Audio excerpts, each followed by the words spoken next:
Hello friends, welcome to my channel. जय माता दी। इस वीडियो में आज मैं आपके साथ शेयर कर रही हूँ हल षष्ठी व्रत की पूजा विधि, जिसे लहली छठ, हर छठ, बलराम जयंती और तिन्नी छठ के नाम से जाना जाता है। यह पर्व भादौ माह की कृष्ण पक्ष की षष्ठी को मनाया जाता है और इस दिन भगवान श्री कृष्ण के बड़े भाई बलराम का जन्म हुआ था, तो इस दिन को बलराम जन्मोत्सव के रूप में भी मनाया जाता है। हल षष्ठी के व्रत में हल से जुती हुई किसी भी चीज का सेवन नहीं किया जाता है। फ्रेंड्स, पूजा के लिए सबसे पहले हमने ये पसई के चावल का ऐपन बना करके चौक बना लिया है। इस चौक को हमने गत्ते पर बनाया है, आप जमीन पर भी यह चौक बना सकते हैं। अब हम इस चौक के ऊपर हर छठ माता बनाई हैं उनको स्थापित कर देंगे। हर छठ की पूजा के लिए जमीन में गड्ढा खोदकर उसे गोबर से लीप करके एक एक पलाश और महुए की छड़ लगाई जाती है।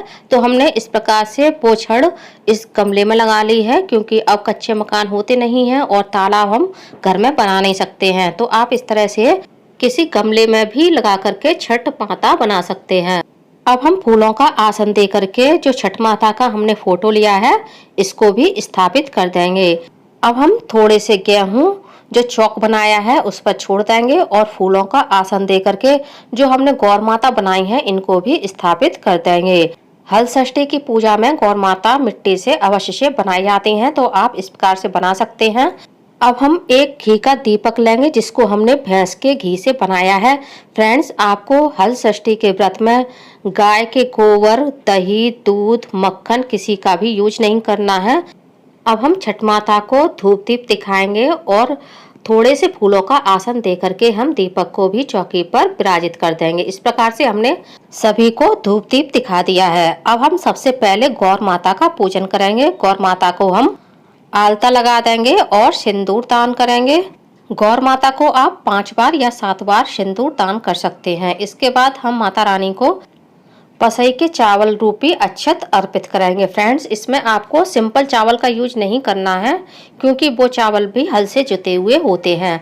अब हम माता रानी को फूल चढ़ाएंगे और धूप घास चढ़ाएंगे, कलावा चढ़ाएंगे यानी वस्त्र रूपी मौली चढ़ा देंगे। और अब हम छठ माता का जो कैलेंडर लिया है उसकी भी पूजा कर देंगे।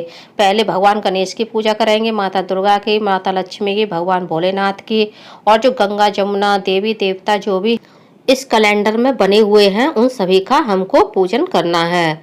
साथ ही फ्रेंड्स, इस कैलेंडर में नीचे कथा भी दी हुई होती है, तो आप इसमें देख करके कथा भी पढ़ सकते हैं। अब हम सभी को अक्षत अर्पित कर देंगे और जो हमने छठ माता बनाई है इनका भी हम पूजन कर देंगे कुमकुम से और अक्षत से, और पुष्प अर्पित कर देंगे।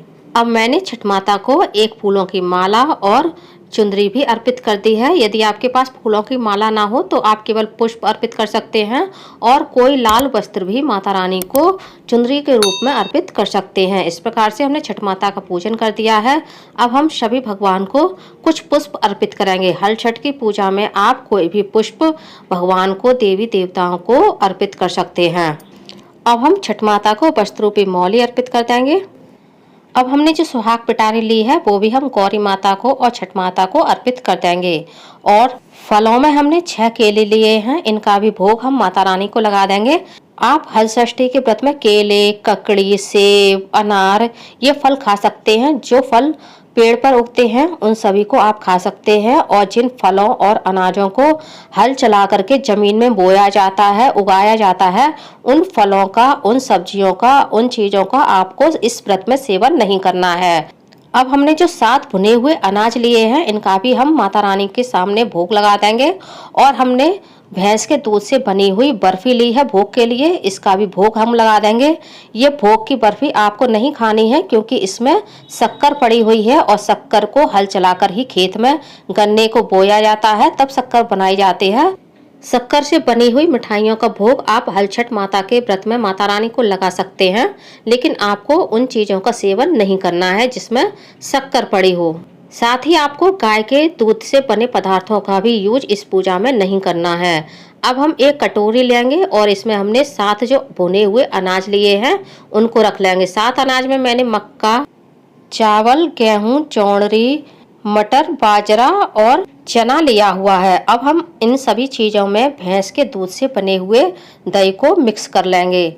अब आपने जो भी पत्ते लिए हैं पलाश के या फिर महुए के, उनको 7 भागों में बांट लेंगे और 7 जगह इस अनाज को रख करके हमें माता रानी को भोग लगाना है। ये भोग आपको इसी प्रकार से पत्ते पर रख कर ही माता छठ को लगाना है। हलषष्ठी का व्रत महिलाएं अपने संतान के अच्छे स्वास्थ्य, उनकी लंबी आयु के लिए और जीवन में सफलता के लिए भी रखती हैं। कुछ महिलाएं इस व्रत को अपने पति की दीर्घायु और उनके अच्छे स्वास्थ्य के लिए भी रखती हैं। अब हमने सभी माता रानी को 7 भुने हुए अनाज का भोग लगा दिया है।